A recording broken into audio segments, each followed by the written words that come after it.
All right, we're back. Same outfits, same cups, different topic. Different liquid.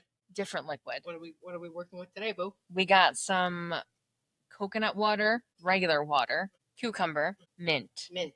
Not just any mint. Not just any mint. Can you do that? Can you do that? All right. Then you're in. So this was actually propagated mint. Yes. From Gina. She brought me over this little sprig and said, just put it in water and watch. Now it's like a whole plant on my windowsill. Yep. Like that's how easy it is. Yep. It's quite amazing. So now I pull mint for our drinks, and that's what we're working with because it's a very cooling combination. I needed some cooling. Which yes. No blanket. I'm calming down a little bit. The spaghettis are chilling. Her sensory overload isn't overloading. Stimulation is coming down a little bit because we have really had a lot of fun today. We have, and I feel like this episode we really get to bring it home around bringing it on home, like how we met. And the more we reflected on like what we talked about in the last episode, that even that outreach to you at 111, and you looked up the meaning of that. Numerology and alignment with higher self, manifestations, and new beginnings. So these are the things that are synchronicities and like the breadcrumbs, whatever you subscribe to, whatever you believe, just pay attention to the patterns because there's information there and it's important to listen to it. So, and to retrospectively look back at it because literally like connect dots like that. Because if we were not in this position where we started a podcast, why would I ever look at the time that Lauren ever messaged me? No. Right. So like there are these breadcrumbs that just happen and synchronicities that just happen that we don't fully understand in the moment. But like when we have these talks and situations that come up and you look at the time or you look at the situation or what you were going through, what I was going through, or any of those combinations of things, the temperature outside, the butterflies, the tree, whatever it is, it's all right there. There is something in each of those situations that you can tailor back to, oh man, like that resonates, that aligns. Like a bigger meaning can infuse greater purpose into your life. So if you're somebody that like, there's a lot of mundane going on and a lot of Groundhog's Day, you probably are so close to the problem or the routine or whatever it is that like the oxygen's kind of been sucked out. Like the magic can't show up there. So sometimes it's just like, hey, let me just lower that guard a little bit and notice. It always comes back to notice. So speaking of noticing and remote viewing into your world, now that we have a little bit of context on what the heck that means, which is still hard to put into words unless you've experienced it. Yes. And it's something that like when I would hear somebody talk about that in the past, I'd be like, okay, like that's a little creepy. Or even when I first heard of it. And then you experience it, and it's like, what was that? And I think the more skeptical you are, actually, it's like the more opportunity exists for this stuff to happen. Because you're not trying to will it. You're not like, oh, I want to remote view. I'm going to, and you're you're actually coming from a place of trying so hard that it's signaling in some way that you're not able to do it. Because if you have to try that hard, do you believe you can't do it? And when you're skeptical about things, you are able to like do research or like, question them, right? Definitely. And we never want to make anybody do anything or say that this is the way, the only way. We want you to be skeptical in these things. Yes. We want you to try things and take those tidbits of information that resonates with you wherever you are. 100%. Because what resonates with you today might not resonate a year from now, or you might be interested in being like, hey, I know Lauren and Gina were talking about, remote viewing, and I think I might have had that experience, or I think I might have something, right? Yep. But when you ask questions and when you're able to take things that resonate with you where you are, then you're able to like find the things that just continue resonating with you and building your own spiritual alignment or, the people who you want in your life, because that's where you're mirroring. Yep. Okay. And a small micro example of this is, say you're thinking about somebody. So now what happens is your energies connect. You're thinking about somebody a lot and then they call. Yep. And they probably haven't called in like a month and you're like, oh my God, this is so freaky. I was just thinking about you. Not a coincidence, folks. Nope. You can't talk yourself. You gotta stop like trying to talk yourself out of it. Like take that moment and be like, oh, that was kind of cool. That was kind of trippy. That's it. We can move on. But so let's talk about Bear. Okay. We love cats. So last July, 2024, I moved to Florida. I have been in the capital region my entire life. Sorry, there's Amazon. It's Prime Day, y'all. Thank you. It's Prime Day. I don't even remember what I got, but I know it was a good deal. I have to do an unboxing today. I think they might be my new sheets. So last year, we moved to Florida. I have 3 dogs and 2 cats. Of course, they all come with me. We basically dropped everything and just moved.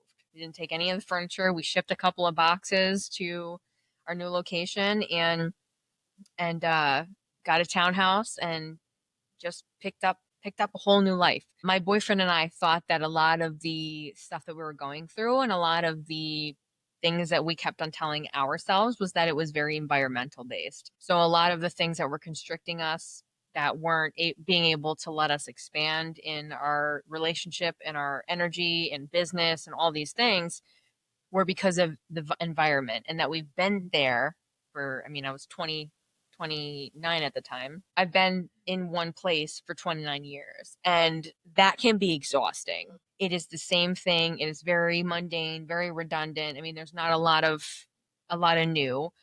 So that was really what we thought. So we picked up, moved last July, and um loved it, but also had this experience of like misalignment, I guess. I think that there was just like a lot of stuff going on with us internally. My boyfriend had, like, when we moved, his work told him that he was going to be able to work in Florida. When we they fired him because now they hadn't been able to have him work from Florida, so he didn't have a job.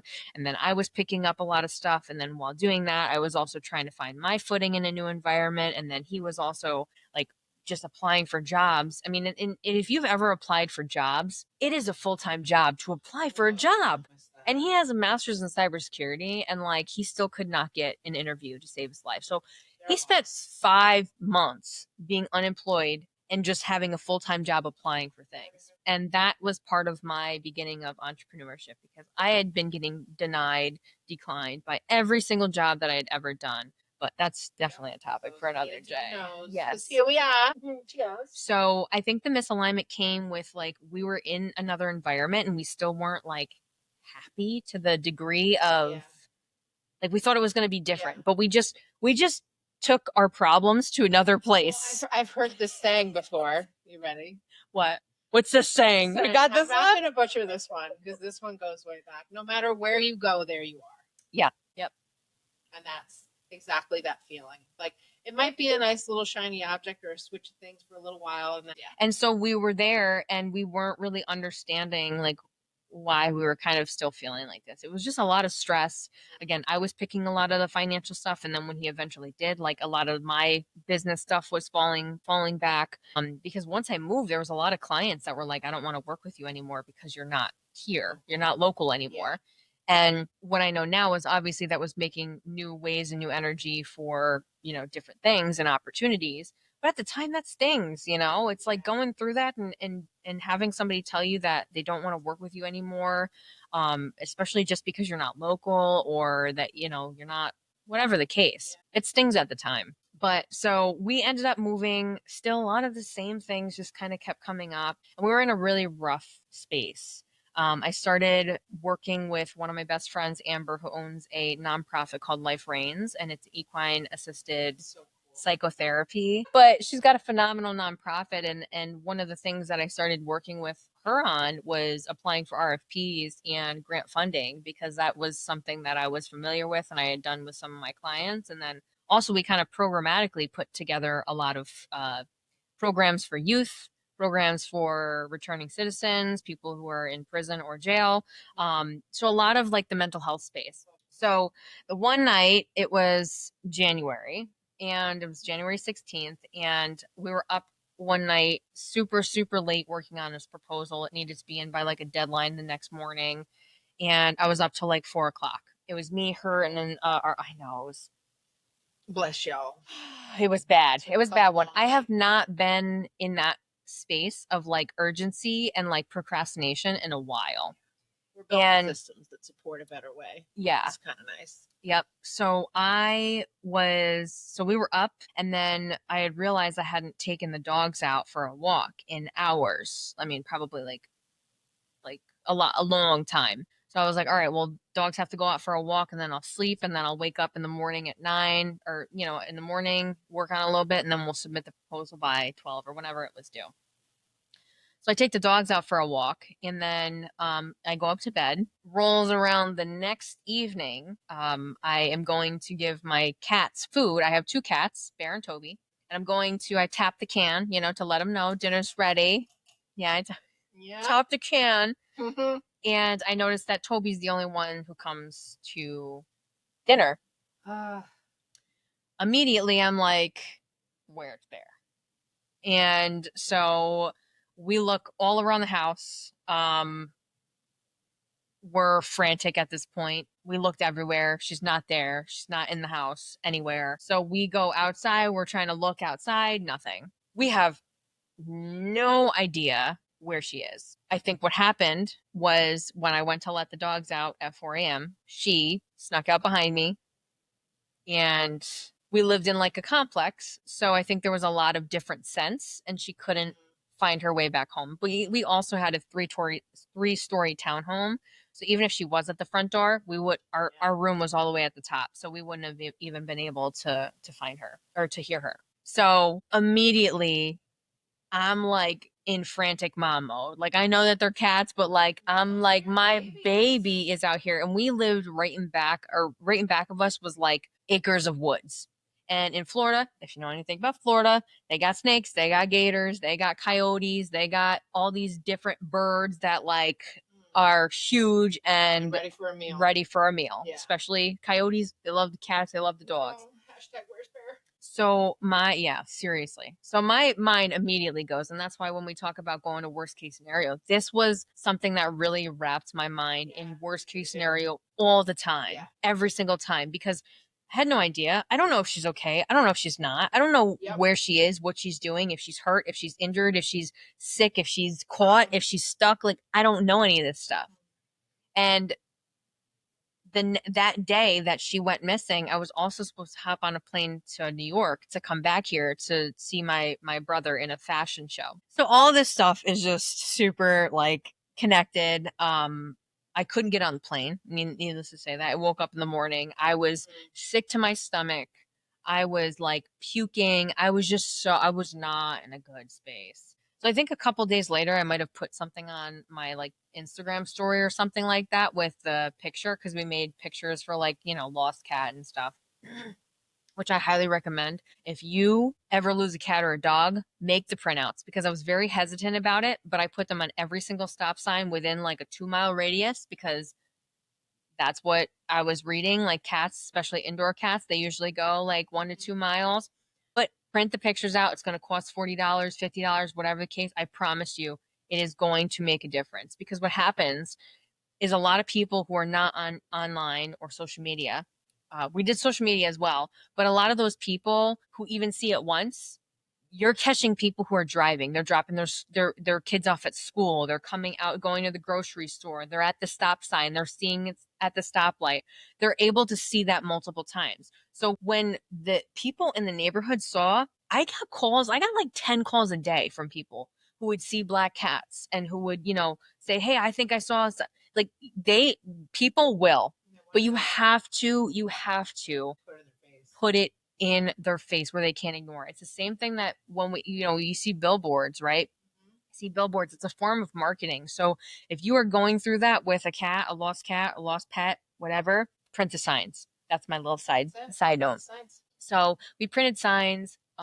We did a paw boost. If you don't know what paw boost is, it's like an app that shares it on social media channels for like the local places on the Facebook groups. Find the local groups on Facebook that are like in your area. So if you have like a community group, or if there's like a local neighborhood group, join those groups, to find somebody in those groups that can post it for you, whatever the case, but do that. So I did all a combination with this, and I was really, we really like anything that I read, we did it all. And the biggest thing that I learned was that you don't give up. Okay. Because honestly, the longer the chances are, the more you're actually going to get a better chance of trying or getting to find them. Because the first week or two, they can hide, they can store that energy, and they can like self suffice, right? They'll come out here and there to go get a little water, but then they start to get a little bit more adventurous. So the fact that they're coming out more and you're able to see them, people will see them more, and that's what was happening. We got more calls towards the end of it that were able to tell people like where she was or around the area. So that's just my side note, but it really is. So don't give up, because a lot of people give up after that first week, second week. Keep going. So our story of how we met is I put up, and sorry, I went on a little tangent, but I'll have a whole episode of like everything else that like I did. Pet detective. I actually looked into a pet detective at that time too. And she didn't service our area. And there was also a drone person, but it ended up being a scam. So also watch out for scams too, because people will take advantage of the vulnerability. But if you do have any questions, please ask me, because I swear I'm pretty much an expert. All the schooling. So anyhow, we're going through this. I'm in a very raw predicament. I put the photo on social media. Lauren ended up reaching out to me and just saying, I'm so sorry. Like, let me know if I can do anything. And I think, did we have our call? We did. We had our call, right? We had to see. And I don't know how that happened, but I think. Well, I think we didn't want to wait to reschedule meeting in person. So we were both like, do you want to just like Zoom? Didn't really feel that. We're like, want to just have a phone call? Like, oh yeah, just, like, because we go way back in a lifetime. So we're like, sure. Which, by the way, I hate phone calls. I always does. Like, there's probably like you and my sister. I mean, there's a lot of my other folks just don't use the phone.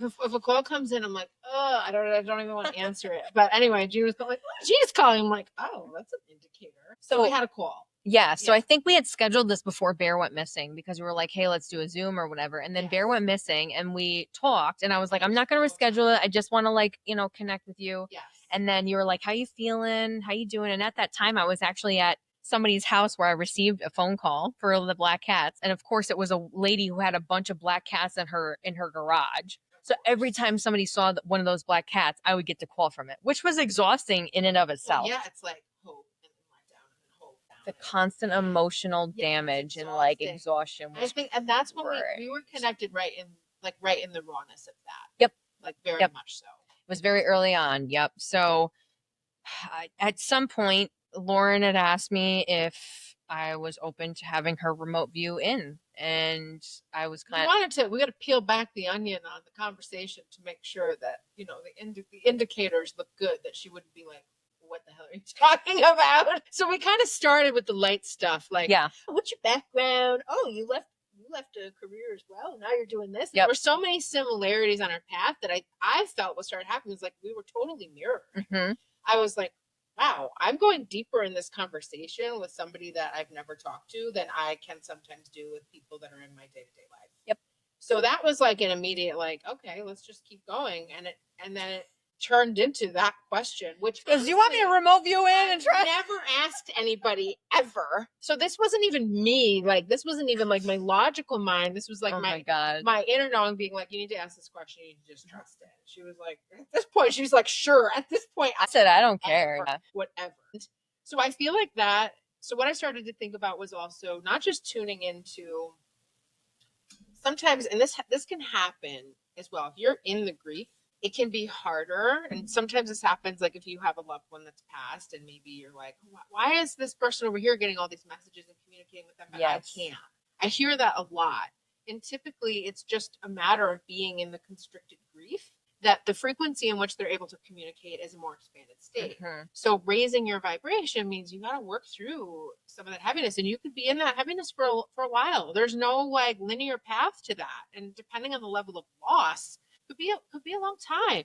And, and so that's where the helpers show up. Yep. The helpers show up, whether it's me in that conversation of remote viewing or somebody else is like, hey, I keep getting this feeling. I remember once I had somebody's son visited me in a dream that just passed. And I was like, oh my God, I have to go deliver this message to an executive. Like, these things pop in and you're like, my only job is to deliver it. I think we talked about that before, just get out of the way. So for me, it was equal parts tuning into like what was going on for you and then the energy of the cat. And so when it's like the remote view was kind of like, okay, around like 9 o'clock my time, I'm going to start with Reiki. So I went through Reiki training. It's an energy modality. We won't go too deep into it, but I learned how to do remote Reiki, which I never actually thought was a real thing. But then I'm like, okay, that's my skeptic brain. Let me just play with this, right?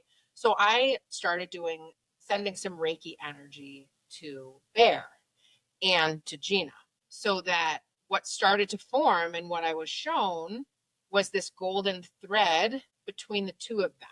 So, I'm goosebumps on this. So what it showed me was actually that maternal link that you talked about with This Is Your Baby. Like, you guys are totally connected. Yep. So you guys are communicating and you don't even realize it because the signal, there's all this anxiety around it, right? So I immediately saw the strength and felt the strength of that bond. And first and foremost, wanted to get a sense for the safety of Bear. Like, where was she at? And then I immediately was showing her just like hunkered down, right? Like, okay, and that isn't like, a far-fetched that's what would be happening, right? So my brain's like, okay, the cat's sitting there, cool. It's not working. Not helping. You're not helping. But then I like kind of was like, all right, let's expand that energy out. What am I seeing around the cat? And so I am a very creative person. I have visualizations. It's like doing art when I was younger. It just kind of fills in the gaps for me and just happens. It's just part of how I receive information. So I started to see a dumpster very clearly. I'm like, I think the cat was under the dumpster or around it or hiding behind it. And then I saw this like row, like the edge of trees, right? So like the property went up to this and now there was like different territory back there. I kept feeling like two different territories. And so the startling over to the dumpster then led her into basically this other territory, which is some of what you were receiving and getting around like, okay, like I think she's in the wild now. Like there's what is going to happen. And I just kept feeling like she needed eventually, because you're right, it's gonna take a couple weeks before their survival instincts come out. And they're like, I gotta come out for food. Like I don't now, like shock is worn off and animals, they go right to that. They know how to survive. They're gonna figure it out. Especially cats. Cats are like And the thing about cats too is they will hide. And I've learned a lot about how they operate, especially versus dogs, right? Because dogs are more out and open. Like they'll go up to people. Cats, they're hiders. Like they're not coming out until, and I've pinpointed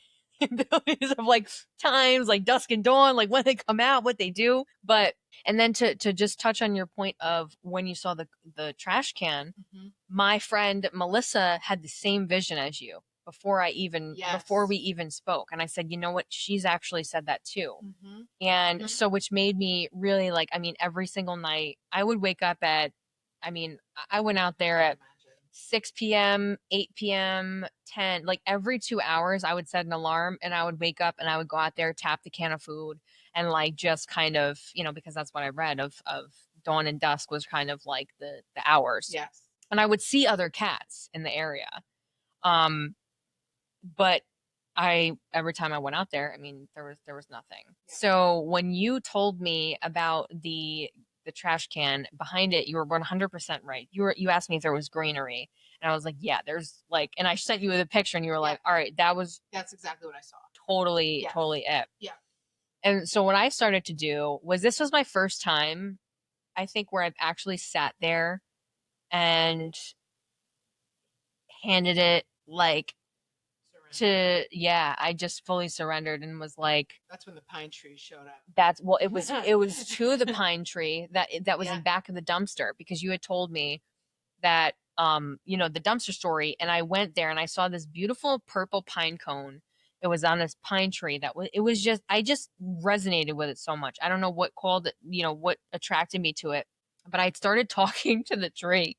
I started like fully talking, and I just like I asked, I said, I know you guys have an underground like communication. Help me find Bear. Like help me find Bear. And I just fully like surrendered to it. And in doing that, and then in obviously our conversation, the conversation with my other spiritual peeps, like they said a lot of the same thing. the next thing that I did was I was actually so desperate that I contacted a animal communicator as well, which I was very not happy about. Remember that story? And I won't go into that. That can be another day if anybody has questions about that. I had that experience and it didn't help me at all. Hey, but you're like, at this point, you're flipping over. I was flipping over anything that I could call into the universe, anybody that was in here that I could try to tap into, I was doing it. And I was trying my best to let myself receive any information, but I was just so close to it that I couldn't, like at that point.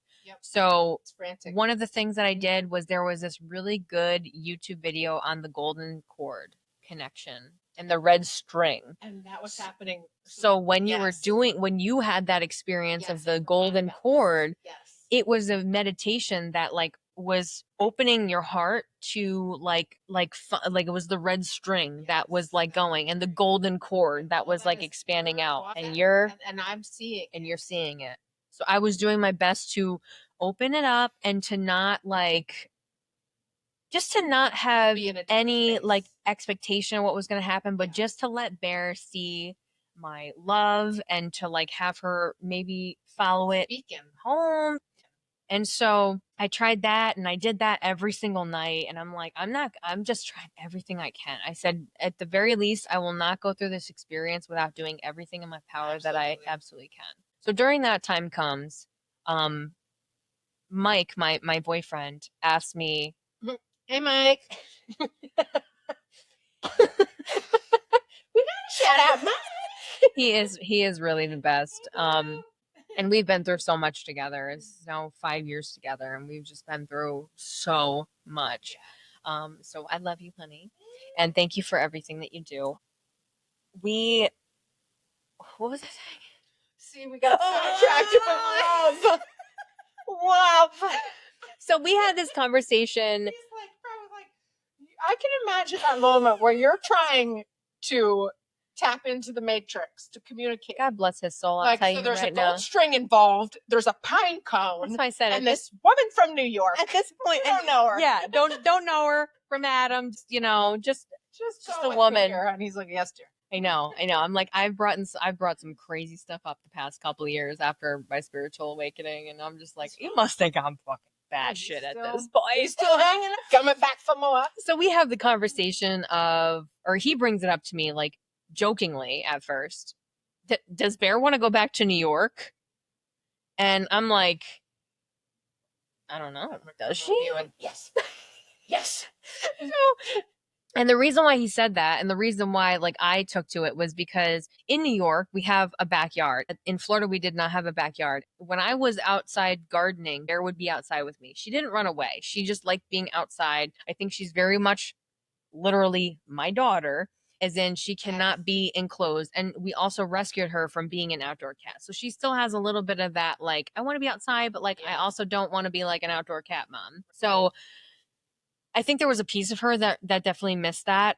And so, when he brought it up to me, I was like, man, we got to think about this a little bit more. This was before you found her, right? Yes. Yeah. He mentioned it and then I didn't. I was like, and so we were like, all right, once we get Bear back, we're having a serious conversation about going back to New York and like, if we're going to do this or not.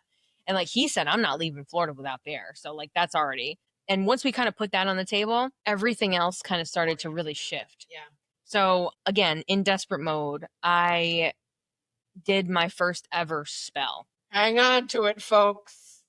Yeah. The witchy bitches here. Listen, I did it. I did it. Listen. But was this before or after the card deck? The pine cone card. And then the pine cone at your door. I mean, not the pine cone. Hear me now. No, not the card. Pine tree. You got me the deck. I know, that's what I'm saying. Was this before or after? Didn't the pine tree at your door show up before Bear came back? No, this was after I did the spell. That's what I'm saying. Okay, so that's after. Yep. Sorry, spoiler alert. Yep. There's more. We're going a little long on this one because we're not cutting this conversation. So I ended up doing my first ever summon spell. Okay. And basically what that is, I don't recommend it. However, I did it and I was in a vulnerable position. I dipped a toe. I have a really great friend who, yes. who is, in witchcraft. And so I've done tarot with her, and I understand a little bit of the witchcraft, and I felt called to do it. So I did it. So anybody who has anything to say, I don't give a fuck. So eat it. Okay. The whole concept gets a bad rap, but I mean, we could talk about this later. But Yeah. I really feel like it's like a power that's been put in the box. It's actually related to feminine energy and connection to nature. Yep. And understanding that we're all connected and that we are here to influence and move energy, whatever form or belief that takes. So anyway, I just wanted to footnote that because I've been down that rabbit hole a few times for myself. And in anything, and in anything where you can basically get to a higher, like vibration.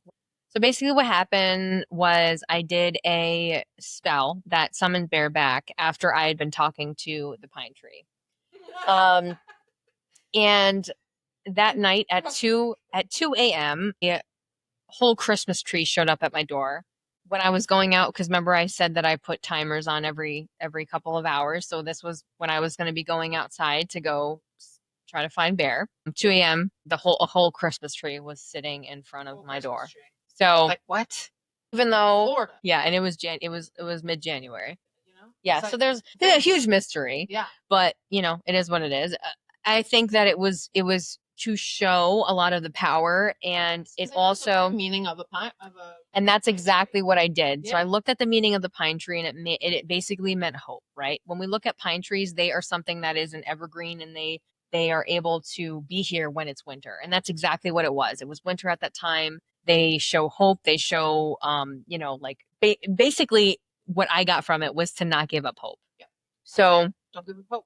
So as we're looking at this, and just to kind of like cut it to the chase, I ended up playing detective during this whole time, and I got pieces of where she might have been from Facebook groups and from other people in the community who had said like possible sightings. They showed me ring camera clips. They showed me, all this stuff. So I ended up finding the location where she was going, and it had been the community that was across the street from us. And she was going on this community, and then at night she was going into the other one and back. Like, so she would sleep in one, and then she would Her new routine. and she would, find food in the other. So there must have been somebody in the other one feeding her, and then she found a safe space. In the midst of all this, I would just want to also say I caught a feral cat, and I tracked her. I caught the feral cat, and I tracked it. I put the tracking on it because I thought that it was gonna and I thought that I was going to be able to like locate her, because I'd never seen cats in that area before. And then all of a sudden I put out food, and I started seeing cats. So I thought that maybe they'd be having like a rendezvous somewhere. Yeah. So basically, so that's the story of how Bear brought us together. And why we love cats. And happy ending, we ended up finding her the same day that we put out a trap. So we got a humane trap, put out sardines, and I put it in the a backyard of one of the people who said that they had a possible sighting, and she was there the next day. Cool. Safe and sound. And then Bear said we're going back to New York, and that's when she called me. And called her the same day. Yeah. Now we're back in. And I'm excited. The next episode, I want to talk too about the work that we're doing together to support clients that are following their calling. Yeah. The really cool ways that that's taking shape, and some of the guests that we're going to have on related to that. So there it is. We finally got to the story. Now that you know our story. It's complicated. Okay. There's a lot of nuance in there and really cool stuff. And and the more we go on this path together, talk about connecting the dots, all these other things are just continuing to weave that tapestry. Mm-hmm. And it's really fun to be a part of. So until next time, remote view, we're out.